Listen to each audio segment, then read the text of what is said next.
Bonjour Monsieur Huillard. Ce matin, l'Assemblée a voté la prolongation de l'état d'urgence. Vous avez voté pour. Pouvez-vous nous dire pourquoi? Mais il faut regarder la réalité en face. La réalité en face, c'est que nous sommes entrés dans une longue période de tension avec les attentats terroristes. C'est ça la réalité. Et nous avons aussi en interne une cinquième colonne. Pourquoi en est-on arrivé là?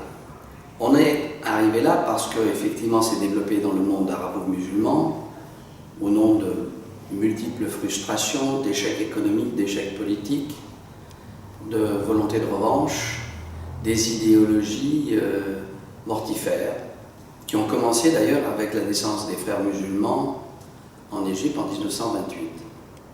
Puis ça s'est développé doucement mais sûrement, avec une réponse, l'islam politique, c'est la réponse à tous nos problèmes.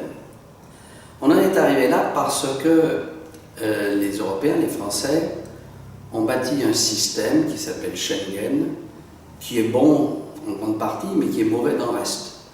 Car c'est une utopie dans laquelle on laisse, je dirais, la sécurité intérieure aux mains de frontières extérieures qui sont absolument incontrôlables. Et le dernier attentat a montré que le commando qui est intervenu en France, au Bataclan notamment, est arrivé en France sans difficulté et rentré sur l'Union européenne, sur les territoires des États de l'Union européenne, sans difficulté, de manière multiple. Il a trouvé des armes en Belgique.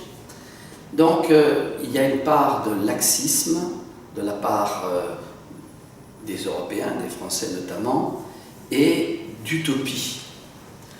Là-dessus, vous avez vu qu'il a fallu des mois et des mois pour que le Parlement européen, pétri d'idéologie gauchiste, accepte de mettre en place un PNR, c'est-à-dire la possibilité de connaître le nom, les destinations des passagers des compagnies aériennes. Alors, bien sûr, ce n'est pas la panacée, parce que, comme je vous le disais à l'instant, les terroristes du Bataclan sont entrés par terre et que le PNR n'aurait pas vraiment fonctionné. Mais de temps en temps, on peut attraper des informations et des renseignements intéressants.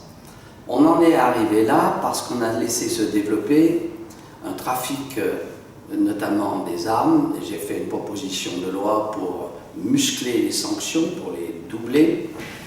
On en est arrivé là aussi parce qu'il y a eu une politique dévastatrice de Madame Taubira en termes de politique judiciaire. Donc c'est un tout. C'est un tout. Aujourd'hui, il faut regarder les réalités en face. Et donc, c'est à la fois une réponse par le renseignement. J'ai voté les lois sur renseignement. La nécessité de prendre des mesures pour effectivement faire face à la menace et avec l'état d'urgence. Mais là, je constate, et ça, il faut le dénoncer, que ce gouvernement qui vient de proposer une mesure de prolongation de l'état d'urgence de 2 mois, a banni de la loi la possibilité de faire des perquisitions administratives la nuit. Les bras m'en tombent. J'ai certes voté, mais on a voté un texte qui est bancal. Et ça résulte de ce que je qualifie d'espèce d'idéologie gauchiste, de l'homisme militant, les gogos de l'homisme, qui dit l'état d'urgence, c'est scandaleux, c'est une atteinte aux libertés. La première des libertés, c'est d'aller en paix et en toute sécurité, aller et venir partout où l'on peut. Donc, c'est parfaitement scandaleux que de constater que ces gens-là règnent dans l'idéologie, et qui plus est, dans un état d'urgence, le juge n'est pas évacué. S'il y a un arrêté d'assignation à résidence qui est mal fondé, eh bien, il peut être attaqué en référé, et ça s'est passé. S'il y a des perquisitions administratives abusives, elles peuvent être sanctionnées aussi. Donc, véritablement, on a toujours, de la part de ce gouvernement, peut-être pas le ministre de l'Intérieur lui-même, mais celles et ceux qui le soutiennent, des réticences à prendre les moyens de sa politique. Vous savez, c'est Saint-Augustin qui disait « La fin, la sécurité des Français, justifie les moyens ». C'est-à-dire que je donne à mon appareil étatique, à la police, à la justice, les moyens de faire face. Voilà, donc on voit bien aujourd'hui que pour maintenir la sécurité intérieure, il faut prendre des mesures, il faut réformer de fond en comble Schengen, Il faut bien sûr de la coopération entre les services dans toute l'Europe, mais au-delà des services, et là je vais faire une incidente, on a heureusement encore une coopération avec la Russie qui lutte comme nous contre le terrorisme, mais on la montre du doigt en ce qui concerne d'autres actions et on prend des sanctions contre elle. Donc ça ne peut pas continuer. Heureusement, nous avons voté une résolution pour lever les sanctions contre la Russie, mais la Russie, en matière de lutte contre le terrorisme, est notre allié. Il faut le dire. Les Français doivent le savoir. Donc la sécurité, c'est une alliance entre la justice, qui doit faire son travail et sanctionner, la police et les Français, qui doivent prendre conscience qu'on est maintenant dans un monde où malheureusement l'insécurité, la menace, elle est là et qu'il va falloir lutter pendant sans doute des années, ce que je regrette, mais c'est ça la réalité. Voilà pourquoi en matière de sécurité, il faut prendre les moyens de sa politique.